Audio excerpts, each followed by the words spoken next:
Hi friends, welcome to Rani world. ఎలా ఉన్నారు friends? ఈరోజు రవ్వ దోశ ఎలా చేయాలో నేర్చుకుందాం. ముందుగా దానికి కావాల్సిన పదార్థాలు: బొంబాయి రవ్వ, ఒక కప్పు కర్డ్, సాల్ట్, అవసరమైతే కొంచెం వాటర్ కూడా కావాలి. ఈ మూడింటిని మనం బ్యాటర్లా తయారు చేసుకోవాలన్నమాట. ముందుగా ఈ రెండింటిని మిక్స్ చేసి దానిలో సాల్ట్ కూడా వేసుకొని ఇలా లూజ్గా ప్రిపేర్ చేసుకోవాలి.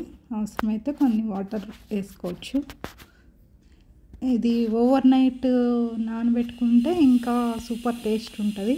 టైం లేకపోతే ఒక ½ అవర్ ముందు ఇలా ప్రిపేర్ చేసుకొని పెట్టుకోవచ్చు.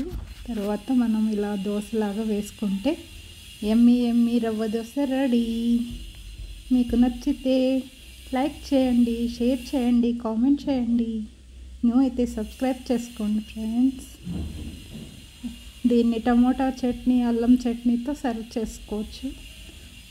మీకు ఎలా నచ్చితే అలా ఏ చట్నీతో అయినా తినచ్చు. Emmy Emmy dosa ready. ఓకేనా ఫ్రెండ్స్? టేస్ట్ చేసి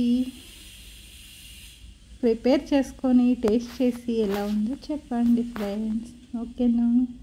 ఏమైనా మిస్టేక్స్ ఉంటే క్షమించండి. నచ్చితే ఒక చిన్న లైక్ ఇవ్వండి friends. Bye friends, bye bye. మళ్ళీ నెక్స్ట్ వీడియోలో కలుసుకుందాం. Bye friends.